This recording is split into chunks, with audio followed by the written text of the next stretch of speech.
tengo que partir. Ya. Usted le refirió una obra, hermano Félix. Adelante.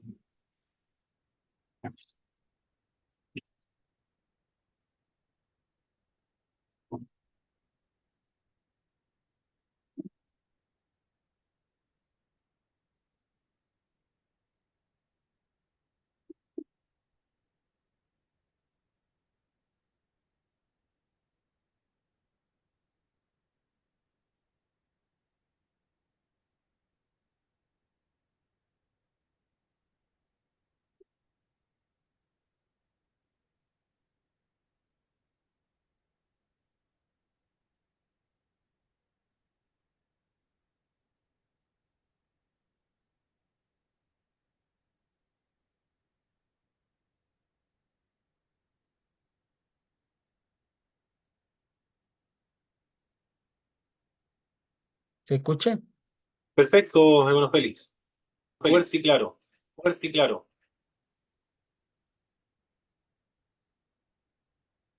Ya.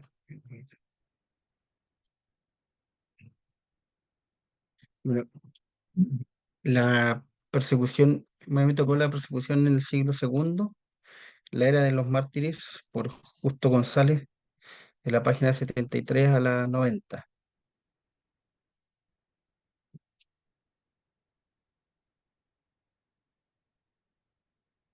Dentro de la introducción, bueno, podemos decir que la noticia acerca de los mártires durante el siglo segundo se debe a dos instancias. La primera de ellas a través de las llamadas actas de los mártires, y la segunda, las noticias le llegaban a través de otros documentos escritos por cristianos que de algún modo se relacionan con el martirio y la persecución. Aquí vemos cierto que existen 7 cartas escritas por Ignacio de Antioquía, Camino del Martirio.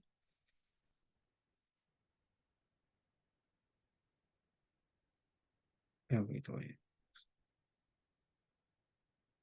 no sé cómo sacar esto. Ay, perdón.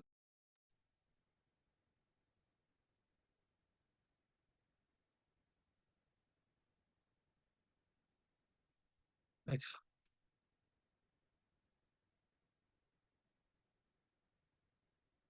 No sé si se ve bien, pero lo que pasa es que primera vez que Ah, comparto ok. pantalla.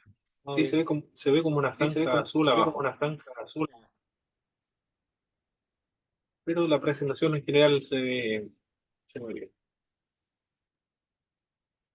bien. La correspondencia bueno, dentro de estas cartas también existe la correspondencia entre Plinio el joven y el emperador Trajano, que básicamente entre ellos, ¿cierto? Se escribieron cartas y Plinio, que era el gobernador, eh, le escribe a Trajano, y cierto le comenta acerca de las situaciones de algunos cristianos que estaban siendo cierto eh, vistos, digamos, como perseguidos llevando a juicio por los del pueblo.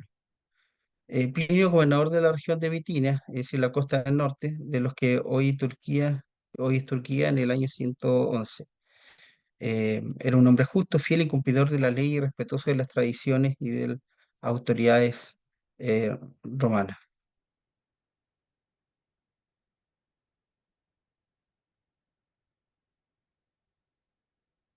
O sea, no sé si,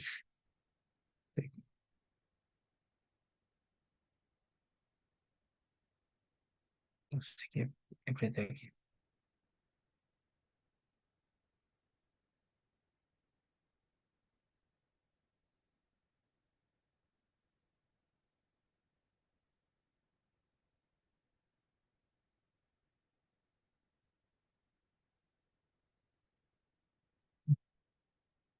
Eh, Se ve,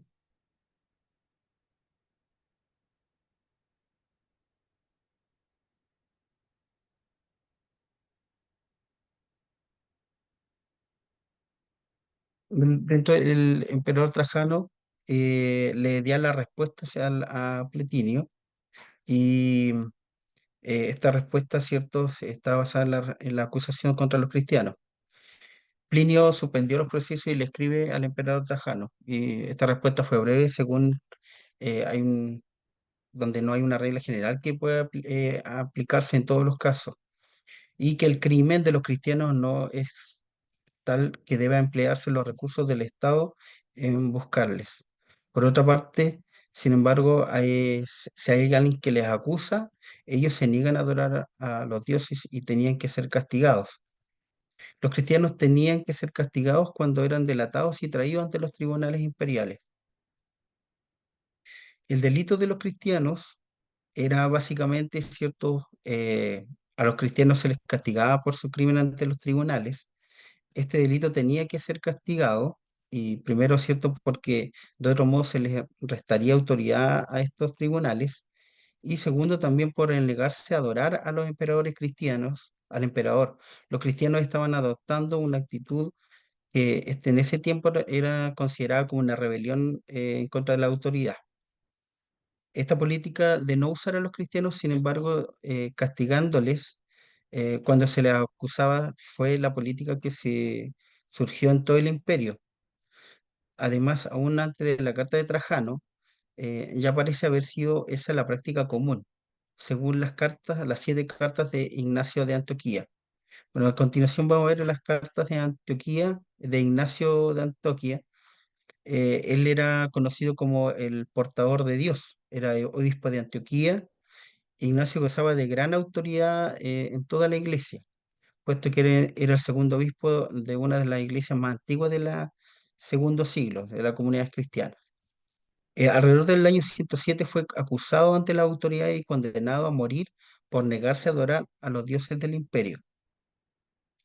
En sus cartas, él mismo nos dice, ¿cierto?, que repetidamente se lleva el sobrenombre de portador de Dios, el cual es índice del respeto de que gozaba la comunidad cristiana. Siglos más tarde, esto me llamó mucho la atención sobre la base de un ligero cambio en el texto de las cartas. Se comenzó a hablar de Ignacio como el portador de Dios y surgió así la leyenda según el cual Ignacio fue el niño a quien Jesús tomó y colocó en medio de quienes lo rodeaban. Según en Mateo 18 dice, y llamando a Jesús a un niño, le puso en medio de ellos. Se dice que ese fue Ignacio de Antioquía.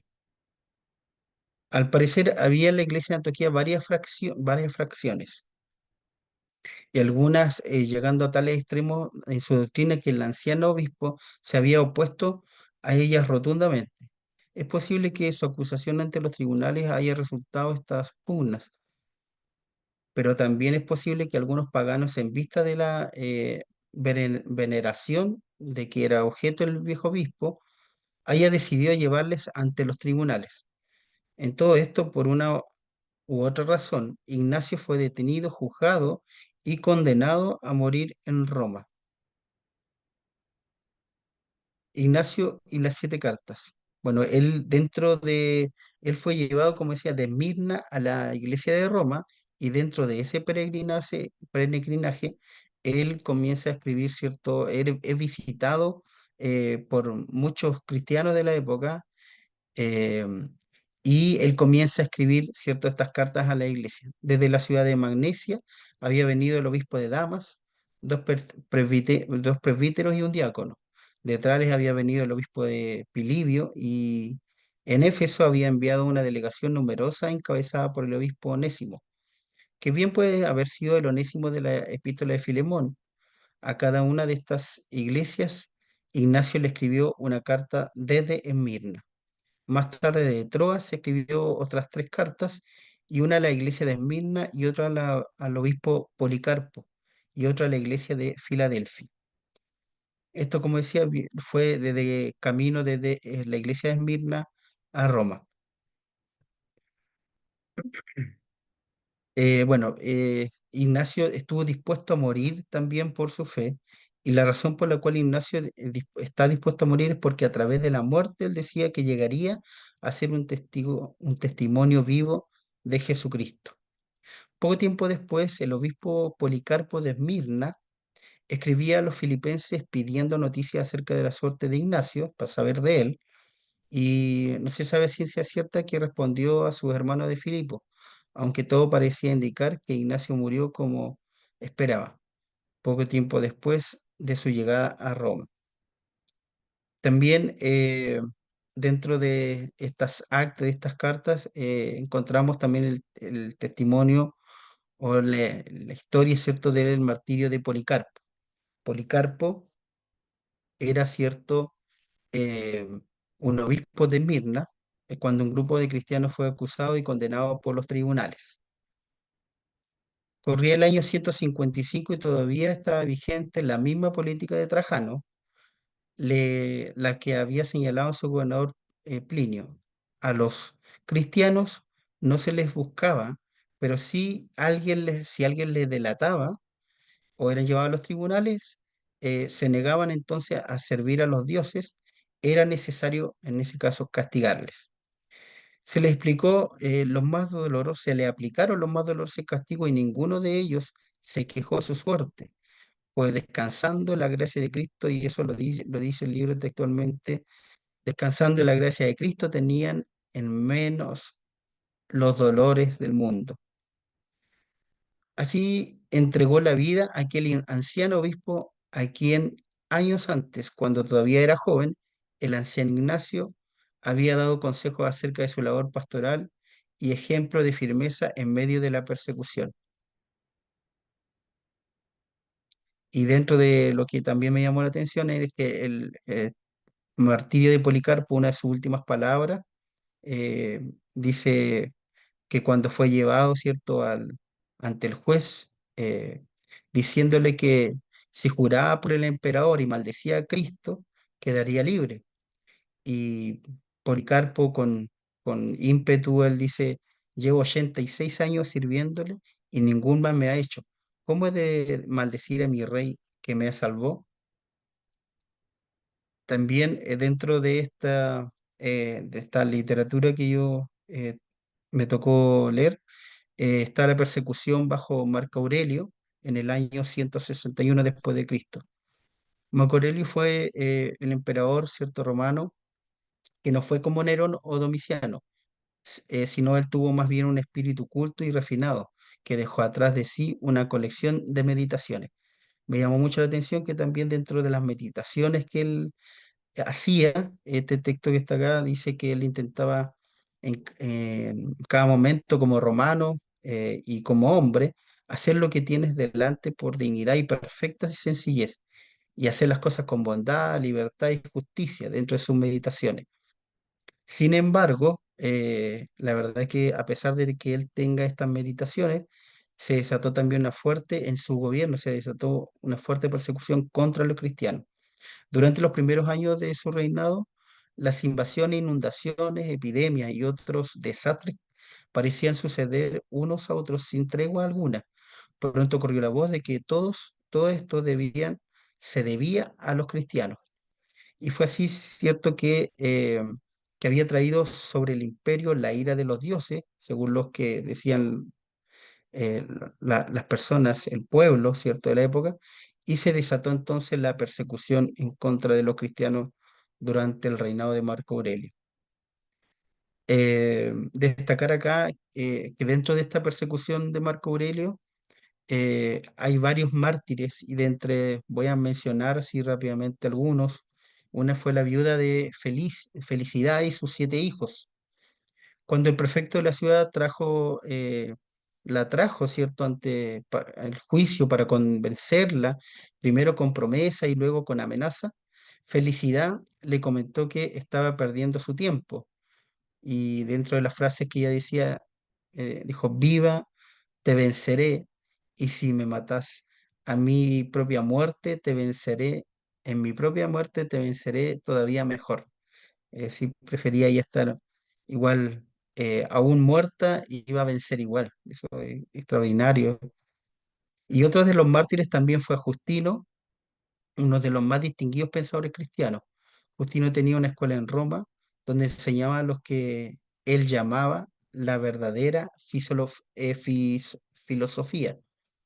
y que él decía que era la verdadera filosofía, era el cristianismo. En el año 163, Justino y sus discípulos fueron llevados ante el prefecto Junio Rústico, quien había sido uno de los maestros de la filosofía del emperador. El prefecto entonces trató, bueno, Felicidad trató de convencerla y como no la pudo convencer, ¿cierto? Se fue por sus hijos, pero ella les exhortó a sus hijos a que permanecieran firmes, aún sus hijos, hermano, bueno, podemos ver aquí que ellos, sus hijos, eran también eh, enjuiciados, ¿cierto? Y condenados a muerte. Ni en uno solo, dice, vaciló ante las promesas y las amenazas del prefecto. Por fin las actas de los interrogatorios fueron enviadas a Marco Aurelio, quien ordenó que diversos jueces pronunciaran sentencia, a fin de que estos obstinados cristianos sufrieran distintos suplicios.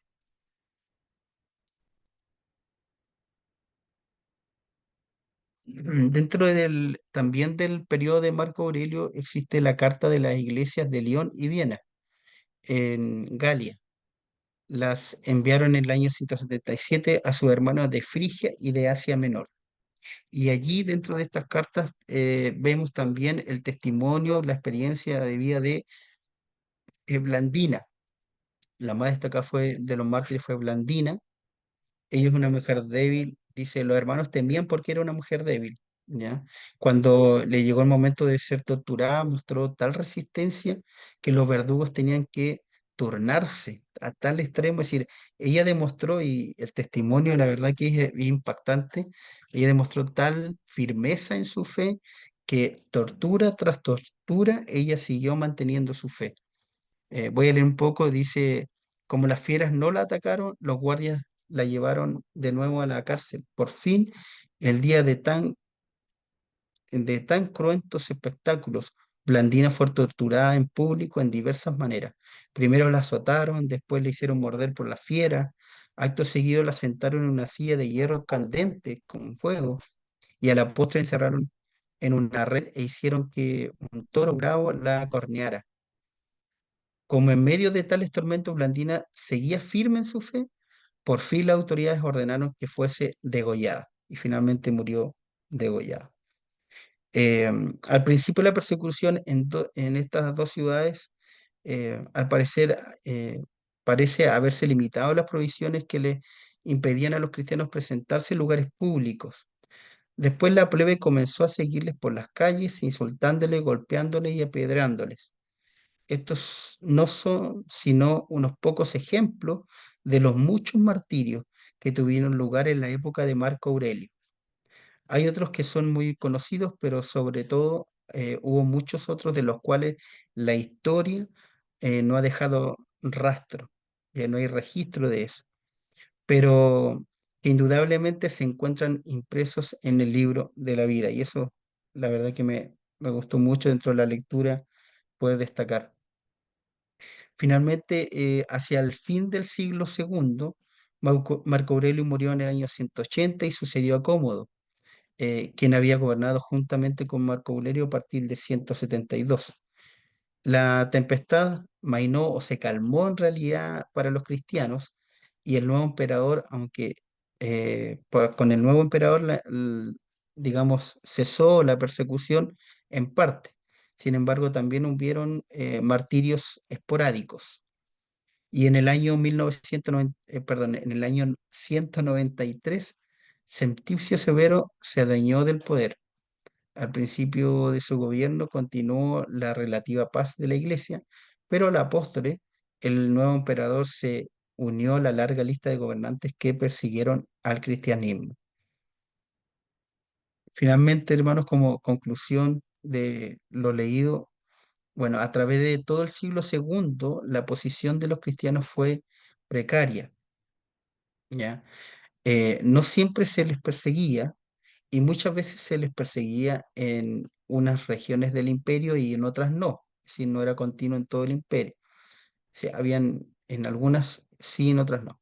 Todo dependía de las circunstancias, del momento y del lugar.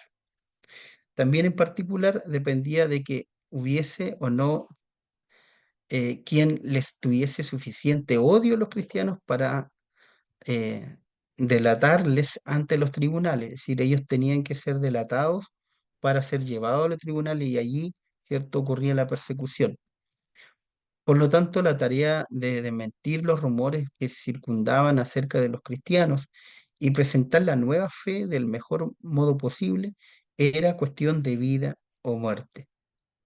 En esta tarea se dedicaron algunos de los mejores pensadores con que la iglesia contaba, es decir, en transcribir, en colocar, ¿cierto?, también estas experiencias. A modo personal, la valentía, y esto la verdad que bastante loable, la valentía de muchos cristianos martirizados, decididos a morir por su fe, nos debe hacer reflexionar acerca de nuestro compromiso con nuestra fe. Debemos también animarnos a que con más valentía y con más urgencia podamos proclamar el reino de nuestro Señor y Salvador Jesucristo. También algo dentro de las conclusiones, ellos tenían una fe inquebrantable, es decir, nada lo podía mover, ¿cierto?, de lo que ellos creían. Y su testimonio sería un ejemplo también para sus hermanos que los estaban observando.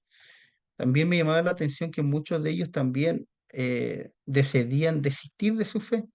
Algunos desistieron de su fe y al ver que sus otros hermanos estaban siendo martirizados, ellos fortalecían su fe y finalmente terminaban también siendo martirizados. Es decir, cuán importante también es mantener nuestra fe en Jesucristo firme. Y también, bueno, la lectura nos refuerza de nuestra convicción y también de nuestro compromiso con nuestro Señor Jesucristo. Eh,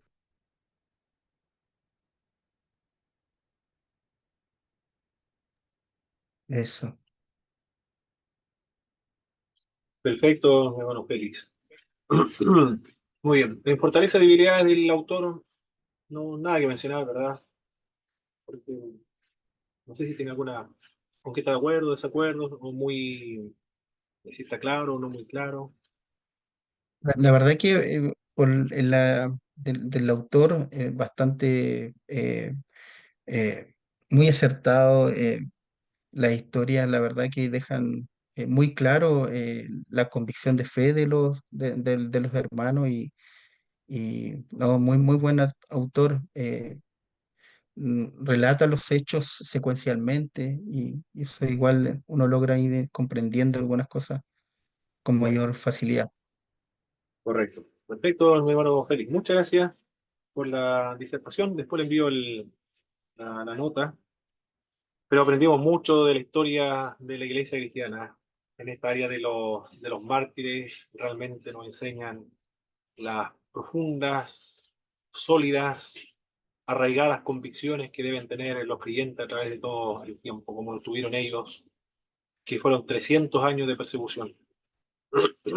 Pero no cesó la persecución en en el Oriente, siempre han estado oprimidos los cristianos de las iglesias, por eso que no crecen mucho, por, por diversos factores políticos.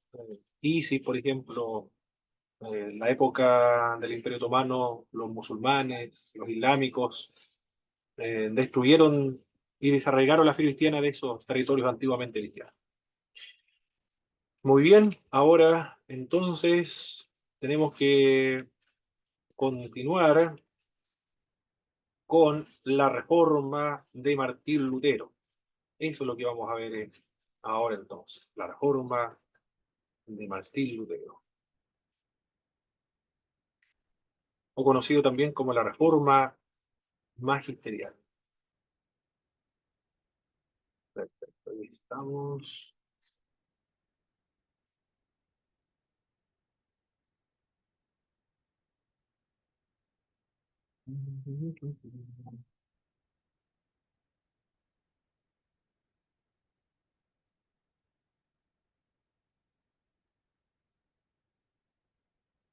La palabra reforma no es una palabra adecuada para describir estos eventos históricos que estamos trabajando. Porque la Iglesia Católica Apostólica Romana no se reformó, fue un cisma. Se divide la Iglesia del Occidente en varias iglesias importantes.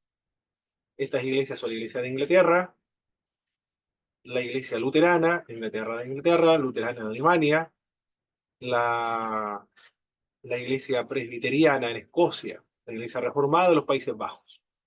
Luego tenemos la Reforma Radical. La Reforma Radical está más relacionada con las clases oprimidas, dice Bernardo Campos en varios libros que él ha escrito. La Reforma Radical, por ejemplo, acá dice las raíces del pentecostalismo de el teólogo Bernardo Campos. Él señala que la Reforma Radical son las raíces de la iglesia, de las iglesias pentecostales. Hubieron varios factores que hizo posible la reforma protestante del siglo XVI. Uno de ellos fue los factores políticos. Varias naciones son en esta época, las que van a contribuir de alguna manera que surja en Alemania y que no sea suprimida o que no sea destruida por el emperador Carlos V. Carlos V es nieto de Isabel de Castilla y Fernando de Aragón. Él no quería en absoluto la reforma luterana, pero no podía exterminar ni suprimirla en sus territorios porque estaba en guerra con Francia y también estaba en guerra con los turcos. Por lo tanto, todos los esfuerzos bélicos y económicos, o toda su concentración, estuvo dedicado a estas guerras con Francia y los turcos. Inglaterra, por otra parte, el rey Enrique VIII fue un acérrimo enemigo de los luteranos, pero después se separó en el año 1534 de la Iglesia Católica Romana y funda la Iglesia Anglicana. Después la Iglesia Anglicana va a tener influencias reformadas, calvinistas, y el nombre oficial de la Iglesia Anglicana va a ser precisamente eso, Iglesia Católica Apostólica Reformada. Quiero, quiero asegurarme de que estoy grabando. Muy bien, está bien. Sí. Está grabando. También el Imperio Occidental, restaurado bajo Carlomagno, dentro del imperio los fuertes príncipes gobernaban sus estados como completos soberanos. Eran estados libres, independientes o gozaban de la autonomía política. Esto fue lo que protegió a Lutero de la persecución papal y de los príncipes o los príncipes luteranos. El otro grupo importante durante esta época fueron los turcos, quienes mantuvieron ocupados a todos los enemigos de la reforma en pelear y en luchar contra ellos. Esos fueron los factores, en primer lugar, que ayudaron a que se consolidara y surgiera la reforma en Alemania. Pero también los factores económicos y sociales. En Alemania hubo durante este periodo una inflación, un aumento de precios de todos los productos. Se debió principalmente por los campesinos que comenzaron a trabajar en las minas, no hubo mucha producción de alimentos del campo, y no solamente eso, sino que hubieron 13 años en Alemania de malas cosechas. Imagínense la situación terrible que tuvieron que soportar los alemanes. Y para agudizar el problema económico que ellos tenían, la Iglesia Católica Romana estaba absorbiendo recursos económicos que se iban a Roma y no quedaban en Alemania. Todo eso fue lo que hizo pensar a los alemanes de distanciarse o romper, si se produce la oportunidad, con los romanos o con la Iglesia de Roma. Factores intelectuales también ayudaron a que surgiera la Reforma Protestante. Pasó el temor al Papa, al ser excomulgado, y surge el renacimiento intelectual en las esferas populares. El desarrollo de la imprenta colabora de manera notable con el mensaje evangélico porque ahora la producción de libros, de literatura, va a ser más rápido, va a ser masivo, un poco más barato, por lo tanto va a circular el mensaje evangélico de manera rápida, no como ocurrían anteriormente, los escritos eran a mano y eran muy costosos. La actitud del hombre común hacia el papado había pasado por una profunda transformación también, y, y hubieron cambios aparte de sociales, económicos e intelectuales religiosos. La religión tenía un tono muy bajo, la moralidad era terrible antes de la reforma, y la venta de indulgencia era una máquina que esquilmaba a todos los países de Europa que estaban bajo la subordinación del Papa, por lo menos en el área de la religión. Pero va a ser Martín Lutero el hombre que va a concertar todos estos factores, y él va a representar a cada uno de ellos para consolidar y hacer surgir la reforma en Alemania.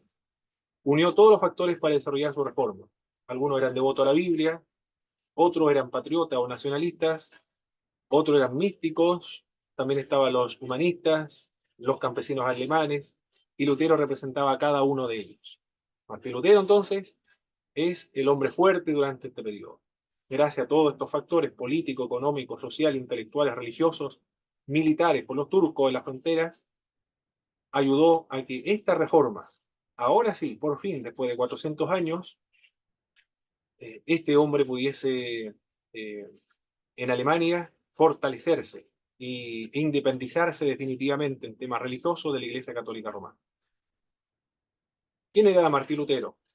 Nació el 10 de noviembre de 1483, nació en Eisleben, Sajonia, se doctoró en teología, sus conferencias consistían en la universidad en el libro de los Salmos y también en Romanos y en el libro de Gálatas.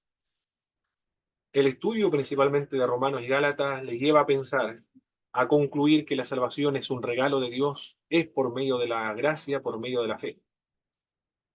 Ingresó a la Universidad de Erfurt, recibió el título de bachiller en artes y el de maestro en el año 1505. Ingresó al monasterio dominico, no, perdón, de agustiniano, que tenía su patrono o la persona en la cual ellos lo consideraban como autoridad para sus doctrinas, Agustín de Hipona. Por eso que Martín Lutero es mononergista en ese sentido. Esa palabra, usted, no sé si lo he hablado acá a mi hermano en historia eclesiástica, el vocablo, pero los que están estudiando teología sistemática, esta palabra la conocen, y es mononergista. Mono, mononergista. Lo ubican, ¿verdad, mis hermanos? Esta palabrita, mononergismo. Amén, mi hermana, pero realmente en este momento no recuerdo exactamente su significado. Solo Dios obra en la salvación y nadie más. Hace todo. Es decir, Dios el que regenera, Dios el que predestina, Dios el que llama, Dios el que justifica, Dios el que salva, Dios el que hace que persevere hasta el fin. El ser humano no hace nada, es una especie de autónomo frente a este monoteísmo teológico. Pero él era agustiniano, por lo tanto, de la doctrina de la predestinación, por supuesto que lo va a aprender de ahí. Felipe Melanchthon, el sucesor de Martín Lutero, él fue sinergista. Traicionó en ese sentido a su maestro y a su mentor y a su reformador en Alemania. Pero él era mononergista, sin embargo, Martín Lutero. A pesar de todos los esfuerzos de la religión, no encontraba la paz para con Dios. Él se hizo monje precisamente porque necesitaba conocer las disciplinas espirituales y tener paz para con Dios. Se doctoró en teología en octubre del año 1512. Es un hombre sincero en cuanto a sus reformas porque va a debatir la fuente de su salario, que van a ser las indulgencias. A él le pagaban y recibía su sueldo como consecuencia de la venta de indulgencias. Y él lo va a atacar. Por lo tanto, si ataca el fruto del cual él es sostenido económicamente, es porque un hombre muy sincero. Debatió esta 95 tesis en 1517, el 31 de octubre. En julio de 1520 se emitió una bula de excomunión contra Martín Lutero. Se le mandó a retractar dentro de 60 días. ¿Y qué es lo que hizo Lutero? El alemán, el hombre recio, el fuerte, el hombre rudo, tomó la bula papal y la quemó públicamente delante de la población.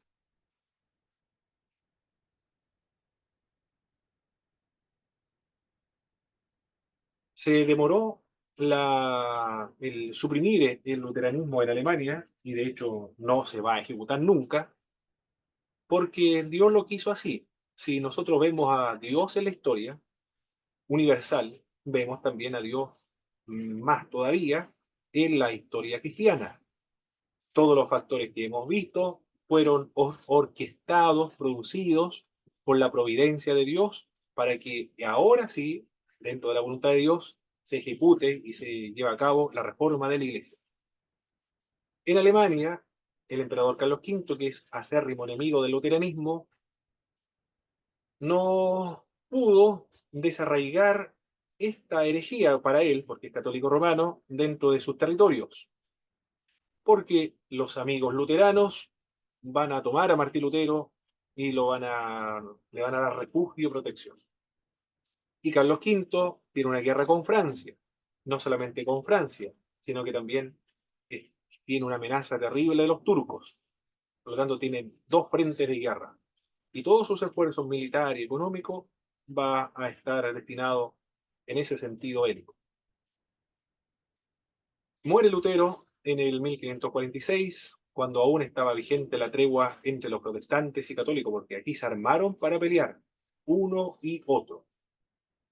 Algunos autores, con respecto a Martín Lutero, señalan que se ha escrito más de Martín Lutero después de Jesucristo, más que cualquier otro personaje de la historia. Yo no sé si será así o no, porque otros me han dicho que se ha escrito de Napoleón mucho, de Mahoma también se ha escrito bastante, pero no sé si se ha escrito de Martín Lutero más que de Napoleón u otros personajes de la historia. Habría que revisar esta afirmación de este autor, que es Frank Robert, a todas las generaciones, una historia de la Iglesia. Este hecho, dice el autor, refleja un poco la grandeza de Martín Lutero. Todavía la gente lo estudia a fin de entender el genio que inició la reforma protestante y alteró el rostro de toda Europa. Aún los católicos romanos reconocen más y más la habilidad única que él tenía y la comprensión notable acerca del sentido de los evangelios o de la fe cristiana, como la justificación por medio de la fe. Sin embargo, no se debe pasar por alto los defectos de este hombre, porque es un hombre, y como todos los hombres, tienen sus defectos y sus vulnerabilidades. Entre estas, era poco amable, no era muy amable, era áspero, era implacable. Los escritos polémicos demuestran que él tenía ese tipo de carácter. Con frecuencia era vulgar, usaba en el contexto del diálogo más elevado lenguaje callejero. Hablaba de sus enemigos como perros, como cerdos, como simios. Lo trataba como animales.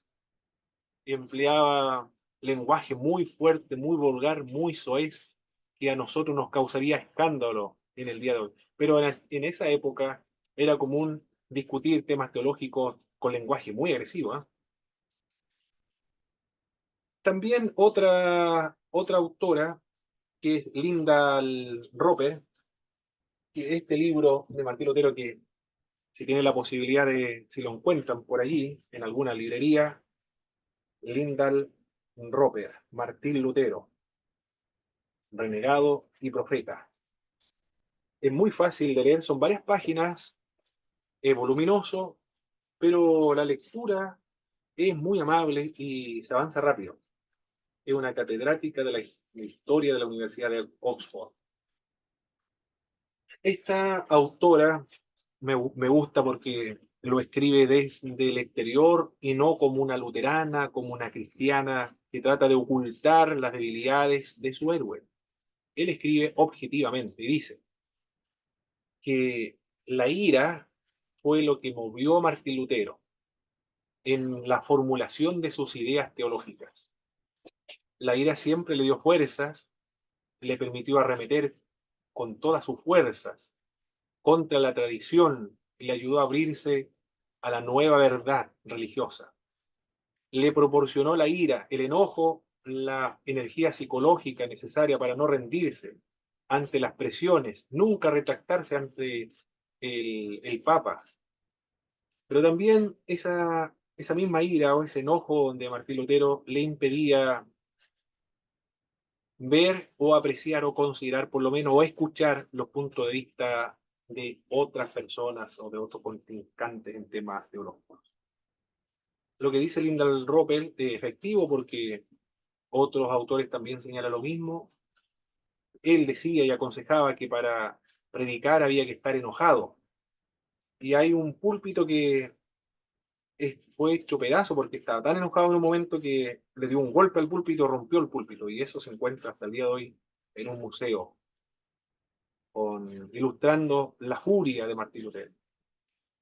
Al parecer fue la ira, fue el enojo, fue la agresividad, la violencia de Martín Lutero, los enemigos, a quién combatir, a quién destruir, un enemigo teológico, me estoy refiriendo, a con quién disputar, eso a él le producía una motivación.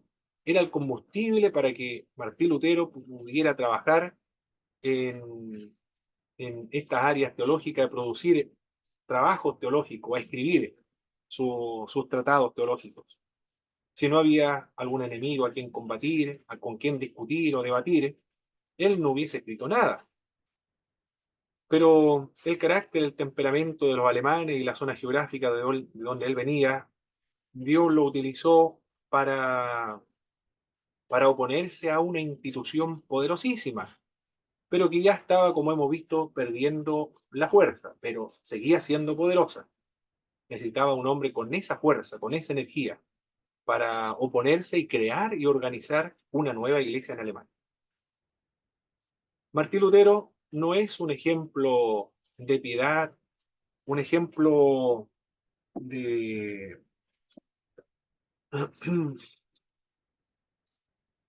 de un cristiano modelo, el modelo de un cristiano. Él es un reformador, una persona que era muy drástico, intolerante, intransigente. Lyndall Roper también dice que la libertad de conciencia de la cual él está hablando es simplemente de libertad de conciencia en temas religiosos, en tanto se oponen al catolicismo romano, pero no cuando se oponen a él, porque cuando no están de acuerdo con él es muy intransigente. También habla acerca de la libertad de conciencia, de ser libre de las opresiones religiosas, pero solo en tanto cuando se trate del catolicismo romano. Pero cuando alguien se opone a él, a su enseñanza, él también es muy dictatorial y muy intransigente. Esas son las cualidades, características negativas que tiene Martín Lutero. Pero eran necesarios porque está recién surgiendo la iglesia protestante. Se requiere un hombre con esa característica, con ese temperamento, como ocurría con Edras, por ejemplo. Después van a surgir otros hombres dignos de piedad y de imitación. Eso ocurría en Alemania. Y en Suiza, ¿qué ocurría en Suiza? En una ciudad, en Zurich. Tenemos en Zurich a Ulrico Zwinglio. ¿Quién era un Ulrico Zwinglio? Un reformador que fue intelectual. Esta reforma que intentó llevar a cabo en Zurich era bíblica, era política, que a juicio de otro grupo también de Zurich, era muy lento, y también muy moderada. Otro grupo de Zúrich necesitaban una reforma más rápida y más radical. Y ahí surgieron los anabaptistas, la reforma radical. Pero surgieron de acá, de Zúrich. Y era también una reforma política la que él llevó a cabo en esta ciudad. Enfatizó la sola autoridad de las Sagradas Escrituras. En 1522 atacó el celibato del clero.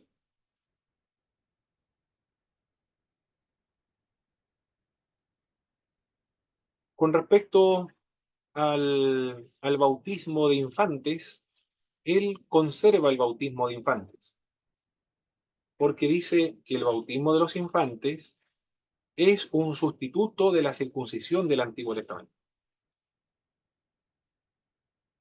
También, con respecto a la cena del Señor, dijo que el pan simboliza nada más el cuerpo de Cristo y el vino simboliza el cuerpo del Señor Jesús.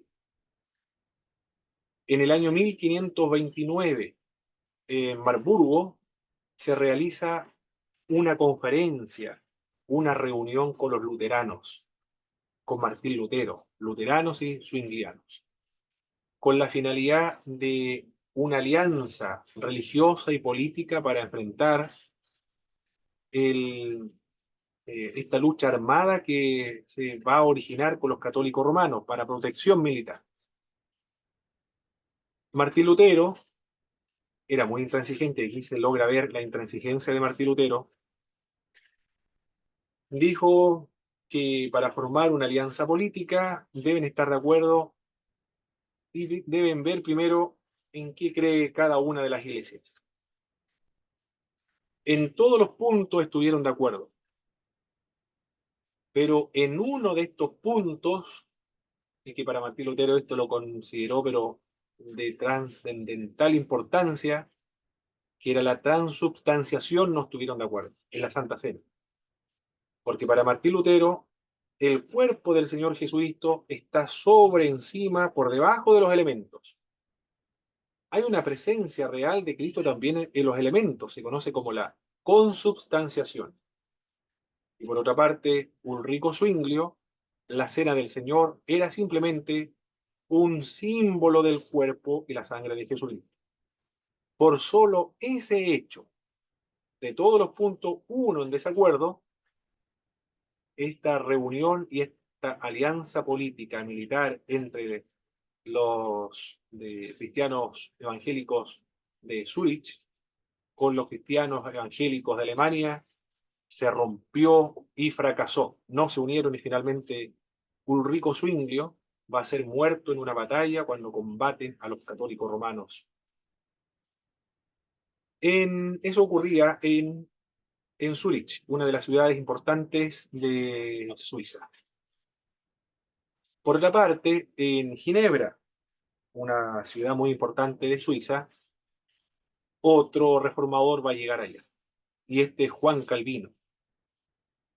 Juan Calvino nació en Noyon, Francia, el 10 de julio de 1509, recibió su maestría en artes en la Universidad de París, se doctoró en la Universidad de París en 1532. Tenía un primo que era protestante, Roberto Livetán. En 1534 renunció a sus beneficios económicos de la Iglesia Católica Apostólica Romana.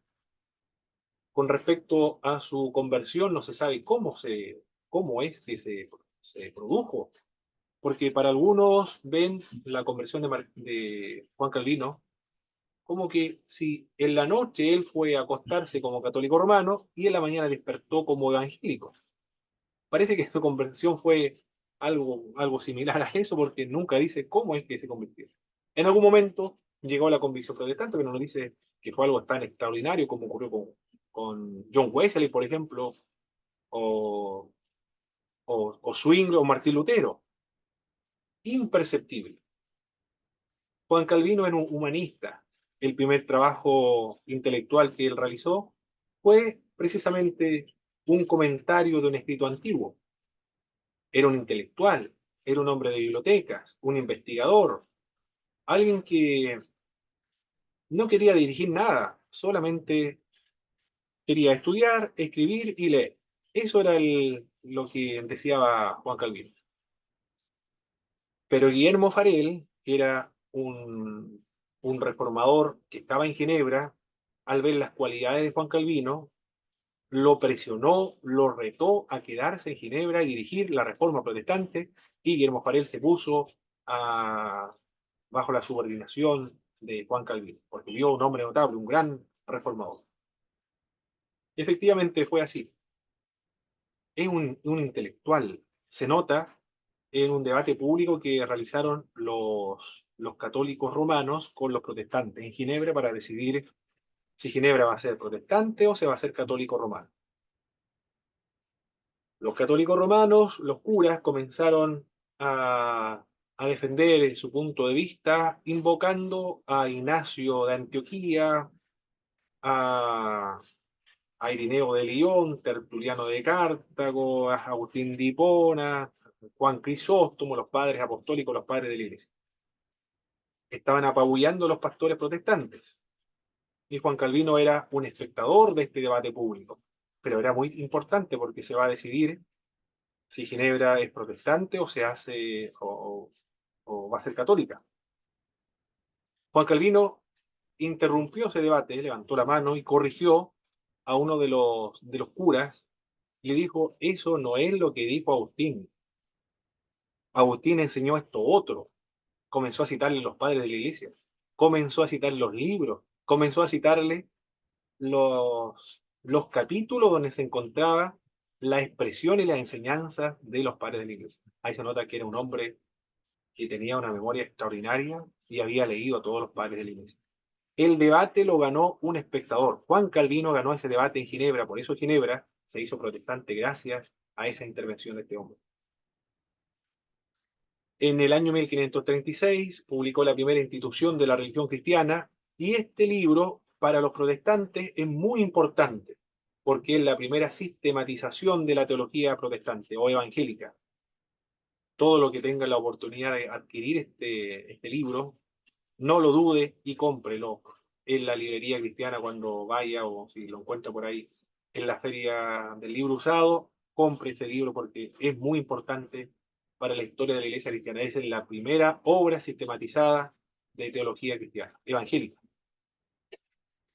Rigió en Ginebra desde el año 1555 hasta su muerte en 1564. Como reformador fue magnífico, como teólogo brillante, como estadista, como gobernador, como un líder político, porque estableció una especie de teocracia en Ginebra, era, era algo insufrible, mis hermanos.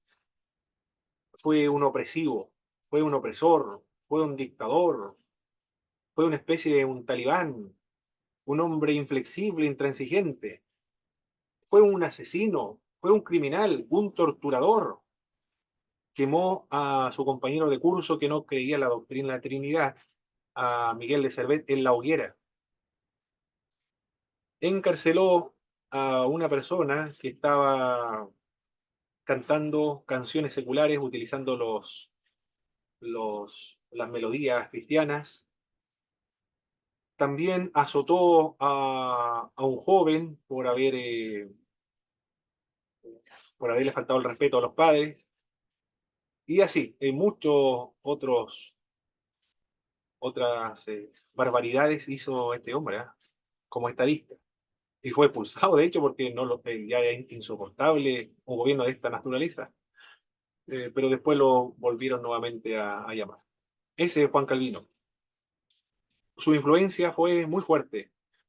En Zúrich absorbió la reforma de Ulrico Zwinglio. En los Países Bajos influyó en los menonitas, quienes se oponían a la guerra. En Escocia, por John Knox, se establece el presbiterianismo en Escocia en el año 1559. Sus influencias también van a llegar en la iglesia anglicana, porque la iglesia anglicana también va a adoptar la predestinación en sus artículos de fe. Estas son la reforma magisterial, anglicanismo, el luteranismo, la Iglesia Reformada, los presbiterianos. Pero también están la Reforma Radical. Uno de estos grupos de la Reforma Radical son los biblistas radicales. Los biblistas radicales son los anabaptistas.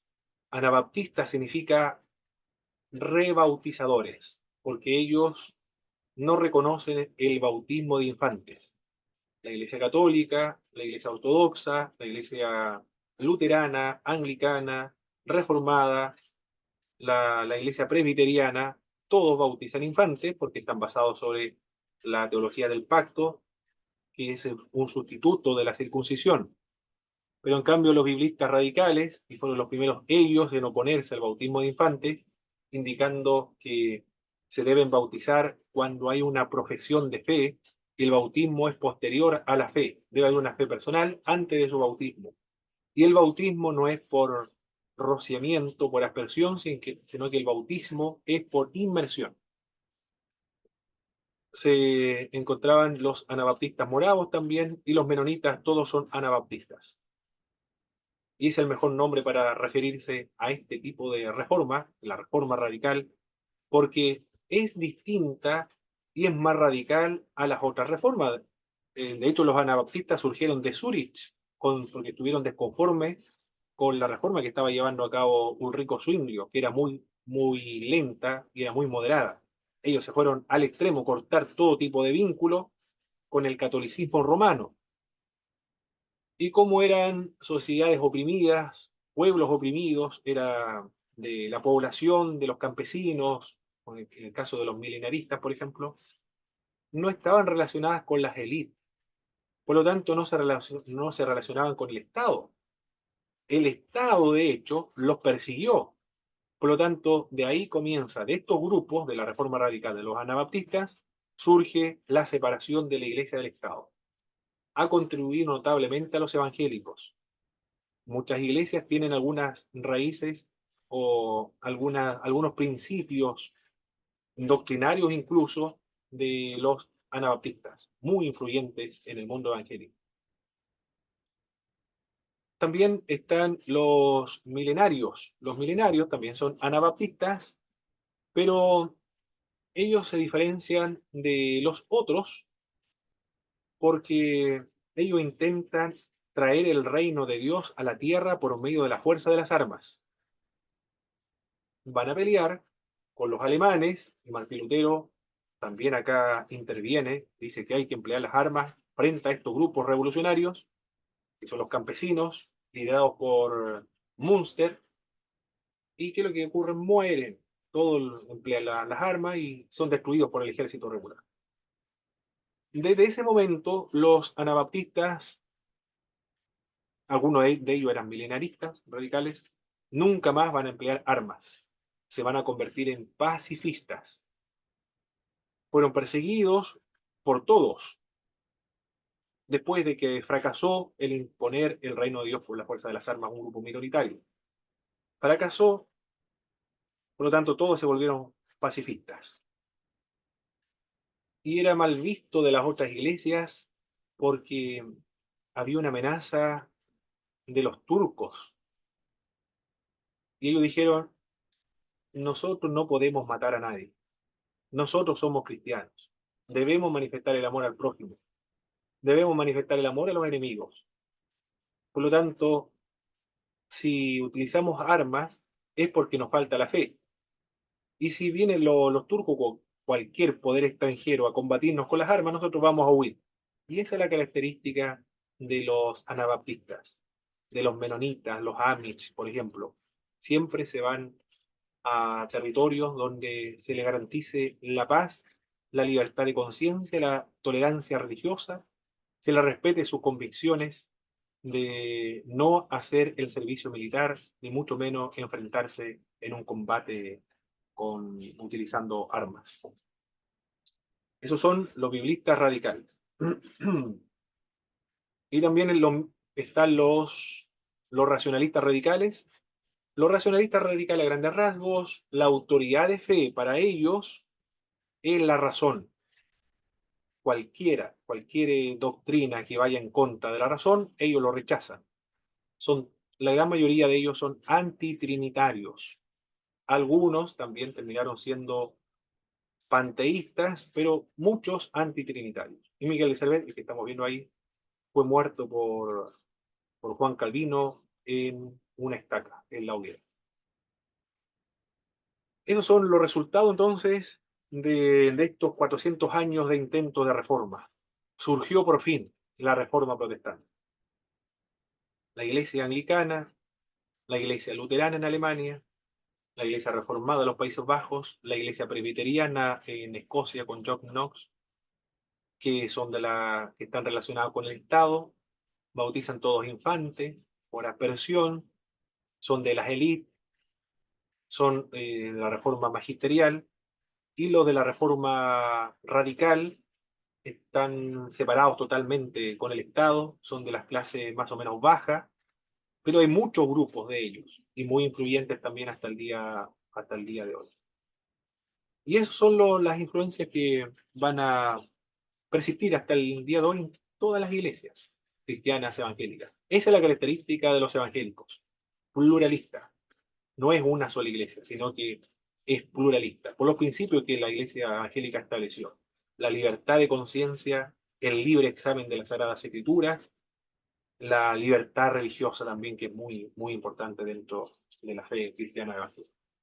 Perfecto, mis queridos hermanos. Hemos concluido la clase número 8 del día de hoy. La próxima semana continuamos trabajando con los otros movimientos que surgieron después de la Reforma Protestante, como los puritanos y también los pietistas y los avivamientos evangélicos, la secularización de la Iglesia y la fe cristiana llegando al continente latinoamericano. ¿Algún comentario hasta ahora de lo que hemos visto, mis hermanos, de la historia de la Iglesia?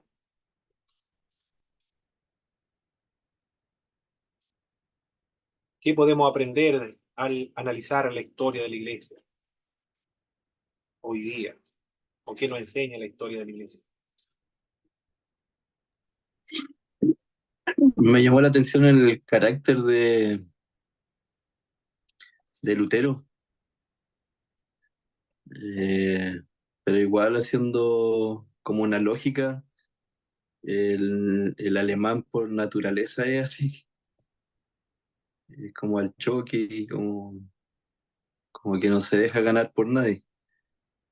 Y al igual que haciendo mención a los apóstoles, Dios necesitaba ese carácter para poder lograr lo que el Señor hizo a través de Lutero. Exactamente. Sí. Necesitaba un hombre con ese temperamento. Mm.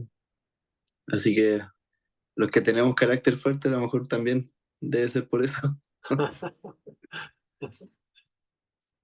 Muy bien, mi hermano. ¿Alguien más, mis hermanos? O mi hermana Margarita, igual, hermano Víctor, hermano Félix.